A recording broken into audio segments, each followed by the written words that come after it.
Hello, xin chào tất cả các bạn. Hôm nay mình rất vui khi được gặp lại các bạn.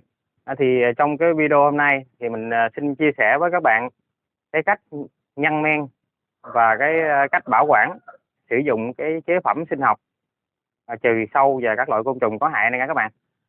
À, Đây là chế phẩm sinh học BioB. Thì cho mình xin phép được giới thiệu sơ qua về cái chế phẩm này nha các bạn. Đây là chế phẩm sinh học các bạn, chứ không phải là thuốc trừ sâu nha các bạn. Chế phẩm sinh học nó có tác dụng là diệt trừ sâu bọ với lại côn trùng gây hại cho cây trồng đó các bạn. Đối với cái cách mà diệt côn trùng của cái chế phẩm này nó là một cái loại vi sinh các bạn. Những cái con vi sinh có loại này nó sẽ tấn công những con sâu, rầy rệp, nói chung là những cái con côn trùng mà có hại cho cây trồng đó các bạn. Nó tác động vào cái hệ tiêu hóa của sâu rầy nha các bạn, làm cho sâu rầy này nó không ăn được và nó dần dần nó sẽ chết nha các bạn. Và nó có tác dụng diệt cả các cái nấm bào tử của sâu bọ luôn nha các bạn.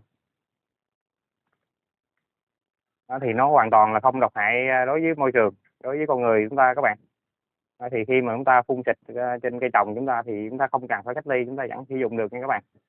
Tại đây là chế phẩm sinh học, nó tạo ra cái nấm vi sinh để tiêu diệt sâu bọ thôi nha các bạn, chứ không phải là cái thuốc trừ sâu bình thường nha các bạn. Đối với cái chế phẩm này thì mình cần phải nhân nhân men cho nó các bạn. đó thì Phía sau này đó các bạn, nó để nó hướng dẫn về cái cách mà để chúng ta sử dụng này các bạn. Một cái gói này bên trong nó sẽ có hai gói các bạn, là pha hết hai hai gói gồm hai ngăn cho 100 đến 200 lít nước các bạn.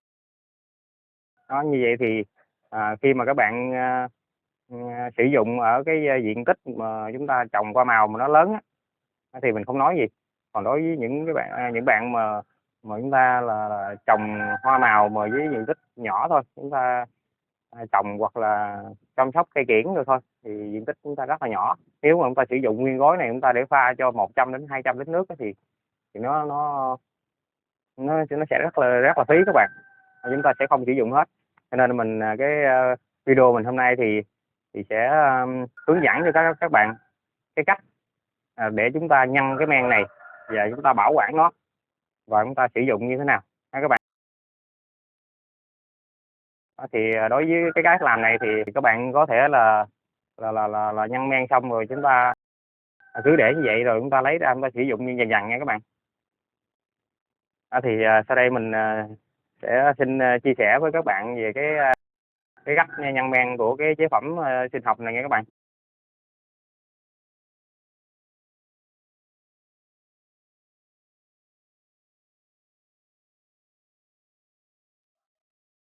Bên trong của cái chế phẩm này nó gồm có hai gói các bạn. Đây là hai loại nấm bào tử nha các bạn, khác nhau, mình hòa trộn vào nhau nha các bạn. Cái thứ hai thì chúng ta có là mặt thủy đường nha các bạn. Ở đây là chuyên dùng để nuôi cấy vi sinh vật này các bạn, ứng dụng cho chăn nuôi và nông nghiệp. Cái mục đích của mặt thủy đường này thì để làm cái thức ăn cho cái nấm bào tử này đó các bạn. Rồi các bạn, đầu tiên thì các bạn chuẩn bị cho mình là khoảng, nếu chúng ta sử dụng hết cái gói này thì các bạn chuẩn bị cho mình khoảng 10 đến 15 lít nước nha các bạn. Nước thì các bạn lưu ý là nước chúng ta là không sử dụng nước máy nha các bạn, vì trong nước máy nó có chất clo đó các bạn, thì nó sẽ tiêu diệt cái nấm bào tử này, vậy chúng ta nhân giống nó sẽ không sống được nha các bạn. Cho nên là các bạn nên sử dụng nước giếng khoan hoặc là các loại nước khác mà không có chứa cái chất tẩy nha các bạn. Nếu mà các bạn không có nước nữa thì buộc phải chịu nước máy, thì các bạn có thể là chúng ta đem đi phơi nắng, hoặc là chúng ta để vài ngày cho nó bay hết cái khí clo trong nước đi các bạn, rồi chúng ta hãy thực hiện nha các bạn. Ở đây thì thao này mình có là cỡ 12 đến 15 lít nước này các bạn. Thì mình sẽ tiến hành là pha cái này vào nước này nha các bạn. Mình sẽ pha hai cái gói này vào nước này.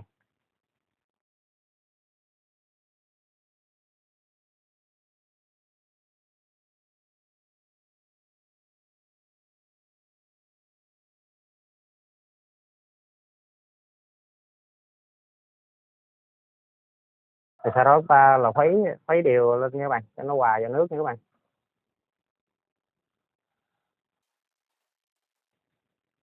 Rồi tiếp theo thì chúng ta cho cái mặt thủy đường này vào các bạn. Mặt thủy đường này là làm thức ăn cho cái để nó nuôi cấy cái vi sinh này đó các bạn.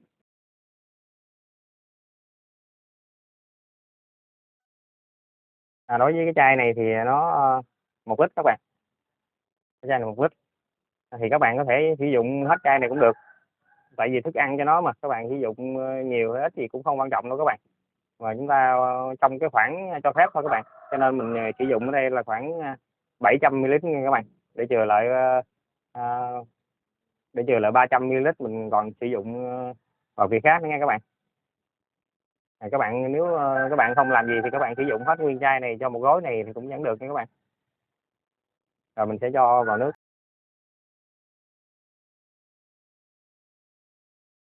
Rồi còn cái này khoảng 300 ml mình chừa lại các bạn. Rồi mình sẽ khuấy đều cái hỗn hợp này lên nha các bạn.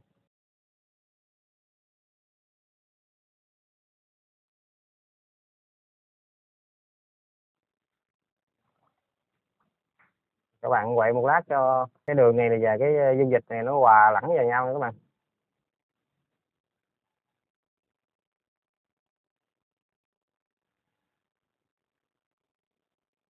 Rồi tiếp theo các bạn sẽ đem cái dung dịch này chúng ta đi ủ nha các bạn.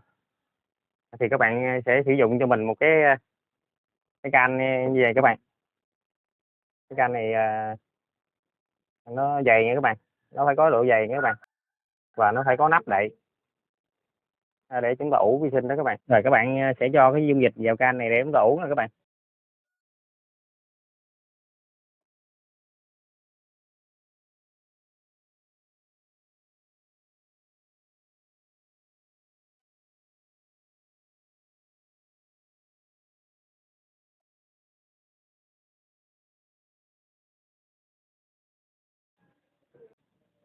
Sau khi các bạn đã cho hết nó vào can rồi thì chúng ta sẽ đậy kín nắp lại nha các bạn.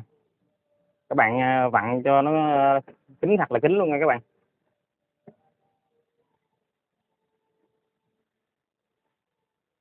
Các bạn thì cũng xin thông tin thêm với các bạn là trong quá trình chúng ta ủ men này đó các bạn, thì nó sẽ sinh khí rất là lớn các bạn. Cho nên là các bạn thứ nhất là các bạn chuẩn bị cho mình cái can này nó phải dày nha các bạn. Và thứ hai là chúng ta khi mà cái can này chúng ta thấy là khoảng vài giờ sau đó các bạn, thì cái can này nó sẽ phình ra các bạn, nó sinh khí ra, cho nên là nó sẽ tạo cái áp suất ở trong cái can này các bạn. Thì cái lúc đó thì mình thấy khi cái can này nó căng lên thì mình sẽ nới nhẹ cái nắp này các bạn. Mình sẽ nới lỏng cái nắp này ra để cho khí nó thoát ra các bạn, để tránh trường hợp nó gây nổ cái bình này nha các bạn. Đó, sau khi mà chúng ta xả ra xong rồi chúng ta dặn lại liền nha các bạn. Đó thì sau một ngày thì các bạn có thể sử dụng được nha các bạn. Thì cái liều lượng để chúng ta sử dụng thì các bạn cứ lấy trực tiếp cái nước này nha các bạn, để chúng ta là sẽ pha. Chúng ta pha vào từ 4 đến 5 lít nước nha các bạn. 1 lít này chúng ta pha thêm 4 đến 5 lít nước nữa các bạn, thành một cái hỗn hợp để chúng ta tưới cho cây trồng nha các bạn. Thì với cách bảo quản này thì trong cái mặt thủy đường, trong cái này nó có mặt thủy đường đó các bạn. Thì nó sẽ nuôi dưỡng cái vi sinh này các bạn. Vi sinh chúng ta nó sẽ không bị chết các bạn. Các bạn có thể sử dụng lâu dài nha các bạn. Nếu các bạn có thể sử dụng trong 1 tháng, khoảng trong 1 tháng nha các bạn. Còn nếu các bạn muốn sử dụng, chúng ta sử dụng chưa hết đó các bạn muốn sử dụng lâu hơn thì sau khoảng 3 tuần, gần 1 tháng thì các bạn cho thêm cái mặt thủy đường vào các bạn. Nếu các bạn mà không có mặt thủy đường thì chúng ta có thể sử dụng các cái khác cũng được nha các bạn, như là các loại đường mà tránh sử dụng đường cát nha các bạn. Các bạn sử dụng đường thốt nốt các bạn, thì nó không có chất tẩy nha các bạn. Còn các bạn sử dụng đường cát, thường thường trong đường cát nó có chất tẩy thì nó sẽ diệt cái vi sinh trong đây nha các bạn. Các bạn sử dụng các loại đường, kể cả nước mía hay là gì cũng được các bạn, nó có chất ngọt để nó nuôi cái vi sinh này các bạn. Thì cứ sau là 1-2 tuần thì chúng ta sẽ bổ sung vào, với điều kiện chúng ta sử dụng lâu dài. Còn nếu mà chúng ta sử dụng trong 1 tháng mà nó hết thì thôi các bạn, các bạn sẽ làm nuôi cấy tiếp tục, tại cái gói nó cũng có vài chục ngàn thôi các bạn. Đó, thì nếu các bạn muốn sử dụng lâu dài thì các bạn cứ cho thêm đường vào, những chất mà có chất ngọt vào đây, sữa cũng được các bạn, để cho nó nuôi cái vi sinh này, rồi chúng ta tiếp tục sẽ sử dụng tiếp nha các bạn.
Cái video của mình đến đây là kết thúc nha các bạn.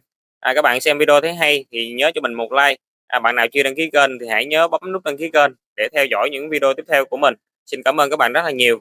Xin bye bye, chào tạm biệt và hẹn gặp lại các bạn.